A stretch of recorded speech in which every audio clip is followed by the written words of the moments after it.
বর্তমান সময়ের সেরা ফিল্ডারের নাম বললে প্রথমেই চোখে ভেসে উঠবে নিউজিল্যান্ডের গ্লেন ফিলিপসের নাম।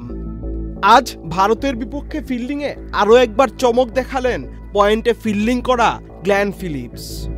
নিশ্চয় মনে আছে চ্যাম্পিয়ন্স ট্রফির প্রথম ম্যাচে অরোরকির করা বলে রিজওয়ানের ক্যাচ এক হাতে লুফে নিয়ে তাক লাগিয়ে দিয়েছিলেন পুরো বিশ্বকে। ঠিক তেমনি এদিনও বিরাট কোহলির ব্যাট থেকে উড়ে আসা বল অসাধারণভাবে তালুবুদ্ধি করে বিরাট কোহলি তো বটেই, পুরো গ্যালারিকেই নীরব করে দিয়েছেন গ্লেন ফিলিপস। ফিলিপসের এমন ক্যাচ শুধু কোহলি বা গ্যালারি নয়, কোহলি পত্নী অনুষ্কা শর্মার চোখও কপালে উঠতে বাধ্য করেছে। ফিল্ডিংয়ে ফিলিপস যেন দিন দিন নিজেকে ছাড়িয়ে অন্য উচ্চতায় নিয়ে যাচ্ছে, তারই প্রতিচ্ছবি দেখা যাচ্ছে খেলার মাঠে। আহমেদ শাফি, চ্যানেল আই।